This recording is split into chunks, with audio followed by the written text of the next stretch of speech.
What's up guys, Jackson here at Toasty DIY, and today we're going to be building a Corsair Makr 75 keyboard that they were nice enough to send over. So without further ado, let's go ahead and start unboxing it. Alright, so we got our box open. We of course get greeted by a pretty nice card about Meet Your Maker, which I like what they did there. So this is going to be a 75%, so kind of like near a TKL layout. And they included a lot of stuff in here. I don't know if you would normally get all this. I kind of think this is a sample box for us, so we probably get to look at a lot of stuff that you wouldn't normally get if you just bought the keyboard, because I don't think you would even need all of this stuff. So let's start going over each thing that we have here. So to start out, I see that we have an LCD module, and this is really cool because this keyboard, the whole idea is that it's a modular keyboard where you can add and take away things so that it suits exactly what you want. And you can see here they have like a little volume knob that we have up here. I don't know if you can, I'm assuming you can program this LCD screen to be whatever you want, so that's really cool. Right here we have a wireless module. So this is literally, you put it in the back of the keyboard to make your keyboard work on 2.4 gigahertz and wireless. That is pretty cool. I like that they really do give you the option for everything. So they included a couple different switch types, it seems. Actually, there's even, oh my gosh, there's more in the box. So it looks like for a majority of these switches, we have MXL pulse switches. So they're these Cherry MX style switches with, you know, pretty standard stem. They're purple. Not really sure what type of sound they make, but we'll open them all. Oh, it actually says Thocky mechanical switches. Okay, so they gave us 1, 2, 3, 4 boxes of this switch type, and then it looks like they wanted us to kind of have some sample switches in these other boxes. So we have MLX fusion switches. These ones say Thocky and tactile. Pretty cool. We also have MLX plasma switches. These ones are described as smooth and linear. I like the sound of that. And then lastly, we have MLX quantum switches, which are described as fast and linear. Pretty cool. Thanks, Corsair, for all the different options here. We'll definitely test out every single type. Ooh, I like this. We have a super sleek artisan cable, which this one's actually Drop, funny enough. It's made by Drop and not Corsair. That's funny, because everything else in this kit so far has been Corsair, but it is very slick, very thick coiled cable, USB-C to USB Type-A. Pretty simple, but very sleek. Now for keycaps, we have some Corsair PBT Double Shot Pro keycaps. These are the Eclipse English layout, so it looks pretty sick. Well, definitely, I mean, it looks like they didn't give us options for that, so those are what we're going to run. We have a carrying case. I don't think there's anything actually in here right now, but it's kind of like a hard, soft hybrid case. Ooh, here's our actual, the bones here. And I gotta say, this is heavy with nothing in it, which is kind of impressive. So this right here is the Makr 75, which has PC and Mac layout, Xbox, PlayStation. We have our spot for our LCD screen, and I'm curious to see what this is gonna look like. We got the carbon color, which I think is gonna be like probably a dark gray or a black. They also gave us, a little sticky. They also gave us the top plate. This is the Makr 75 top plate, switch plate. And let's see, it says Plaque Switch. No real info on it, really. I'm not sure what it's made out of. We'll figure that out in a minute. But this one's pretty light. But I think once we combine all this together, we're going to have a pretty stout and heavy keyboard. So let's go ahead and start opening some things up. All right, so let's go ahead and open up the core of this whole entire build, the Makr 75 box. Pretty excited about this. I think it's going to be really fun. And I like the Corsair. You know, not only do they have, like, you know, build your own PCs, but now they got build your own keyboards. Alright, so we actually do get an included USB-C cable, but that's not nearly as fun as the Drop one we got. We have a switch and keycap puller, and then we also have, let's see, extra gaskets, tools. Okay, cool. So it should be everything that we need inside of here. Yep, we got an Allen key in here, and probably some screws if I had to guess. Oh yeah, a bunch of Allen screws. Pretty nice looking. Oh, there's actually some really small Phillips in there too. Let's see what our extra gaskets look like. Oh, they all flew out. So here is our extra gaskets. They're just like a silicone, pretty flexible. Ooh, that's pretty sleek, I gotta say. Good looking keyboard, all aluminum casing. It's very heavy. Ooh, the bottom is really slick. That's super cool. Looks like we do have, oh, it's not a fixed height. Very cool. So these, I haven't seen this design before. We actually have magnets for the bottom feet. We have our switching for Mac and PC, which that's kind of cool. Instead of being a hotkey, it's actually a switch, USB-C straight in the middle, out the back, but it feels really good. Oh, and look at that. we actually have like a very soft rubber right over top of the space bar so you don't get that, you know, really ratcheting rebound sound. So that's really cool. Yeah, this is awesome. I like the rounded edges too. I mean, they really put some thought into this keyboard. So I'm not 1000% sure what material it is. I know that it reminds me of like a silicone PCB, so I think it's polycarbonate, but we'll put on screen what it actually is.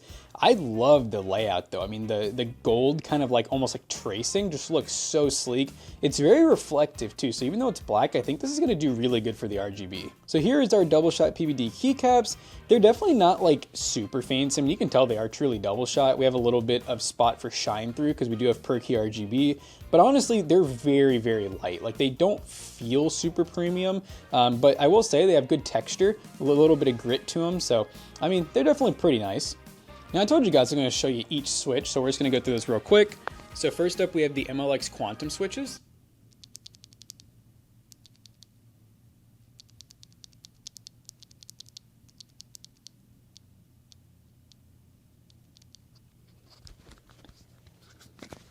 So those are in fact, they're a pretty quick actuation switch and they are linear, not super heavy or anything, but they sound pretty good. Next up, we have the MLX Plasma switches, which are supposed to be, once again, smooth and linear instead of fast and linear.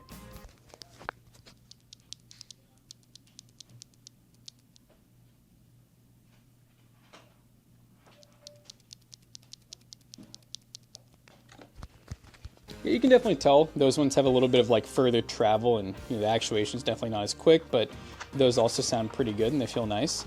Now next up, not last, but next up we have MLX Fusion switches, which these are supposed to be thocky and tactile. Oh yeah.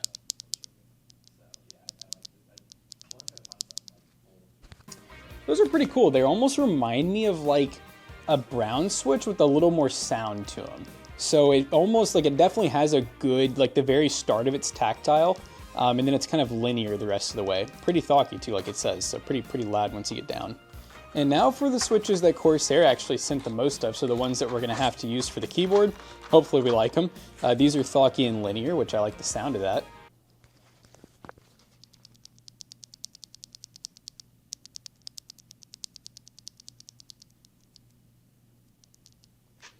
And I gotta say, they sound pretty good. That's my preferred switch type is, you know, having anything linear, and I definitely like good sound. So I'm gonna be pretty happy with these purple stem switches. Hopefully they look pretty cool inside the keyboard too.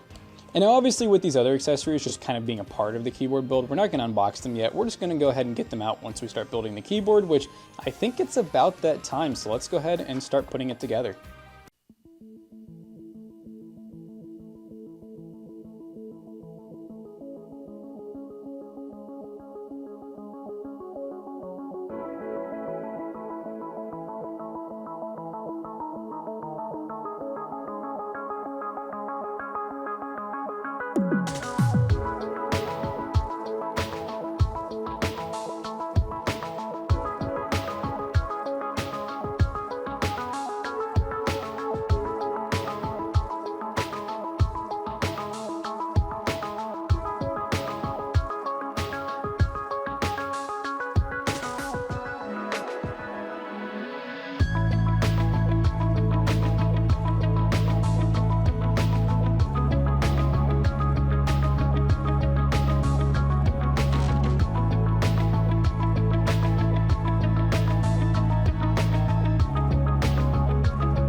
Alright guys, this keyboard is built and finished, and I gotta say, it looks and sounds really good. Now of course we're gonna be doing some typing tests, so don't you all worry, but I just want to talk about the overall impressions of building it. So it was pretty easy to build.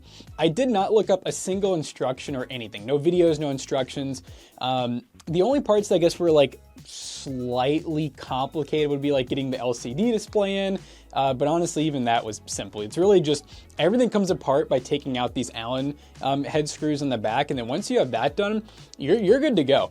But I like the shape of the keyboard. The all aluminum part's really nice. It weighs a good amount for a 75% keyboard. It's not the heaviest 75% I've ever felt, but it's definitely like pretty close to like the top, I'd say like 5 or 10%, without adding like tons of extra weights. And the keys sound really good, like the switches sound great. The keycaps, once they're on, they don't feel cheap. They have a really nice coating to them. It's a little bit textured. The RGB shine through is actually pretty decent. It's probably hard to tell because I have a studio light pointed at me right now, but yeah, pretty good shine through overall, good quality. The image on the LCD display is super crisp. Now, that brings me to a talking point, which I talked to our Corsair rep just to confirm. At the moment, you cannot put a moving image on this keyboard. I think that's a pretty big miss when you're spending like, this keyboard ends up being about $350 once you configure everything in. That's a lot for a keyboard, and with it having a display that clearly is capable of doing GIFs, he just told me that at the moment it doesn't. I'm assuming they're going to add GIF capability eventually. I'm hoping that I told him in the email, like a GIF would be really nice to have. Wink, wink, because this screen's really nice, and it basically comes with a GIF on it. Like, it has a moving image from the factory, and I even saw someone else's review where they had a GIF on it. I don't know how they did it. I tried for about an hour. I finally gave up, but with that aside, the screen's crisp. It looks good. You can use it for things like volume display. You can even put temps and stuff on there because everything works through the iCUE software. Now, I will say, I really like the iCUE software. I think it's better than most of the other RGB softwares out there. Yeah, it can be a little complicated, but once you're used to it like I am, it's super simple to me and it just always works. This keyboard worked out of the box basically. I just plugged it in, did a firmware update through the iCUE software. It worked great. I even saved the profiles to the keyboard. That's a new thing that Corsair has now, is you can save profiles and you can delete the app if you want.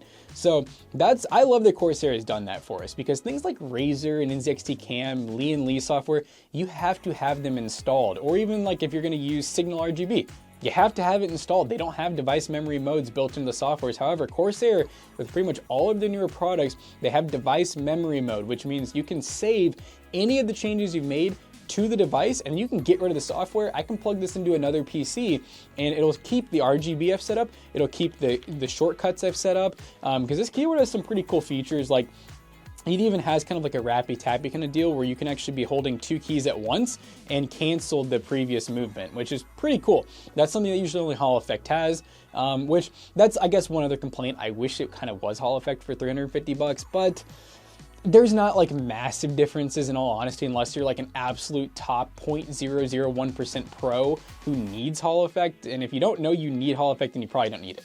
But anyways, let's do a typing test on this keyboard now that I've kind of talked about my my thoughts on this, and we'll talk about it again in the outro, but I know you guys want to hear how this thing sounds.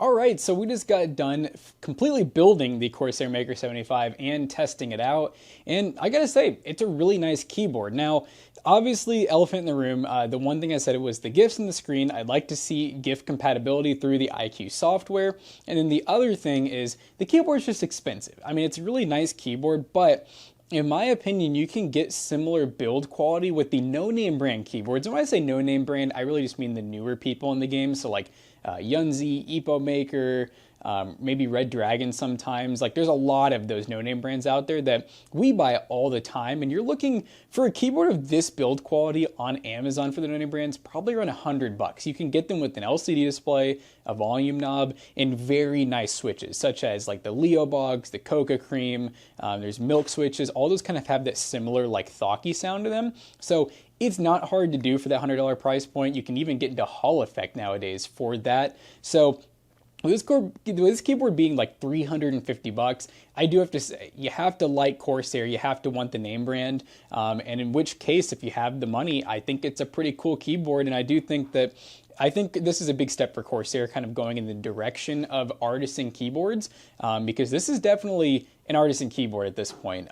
It's very similar to if you were to build your own custom keyboard with some pretty high-end stuff. So anyways, I hope you guys enjoyed today's video. If you did, make sure you check out Toasty Bros and also Toasty Clips, and check out PCBros.tech for a gaming PC, and this keyboard will likely be for sale up front in Louisville, Kentucky at PCBros.tech. See you guys in the next one. Peace out.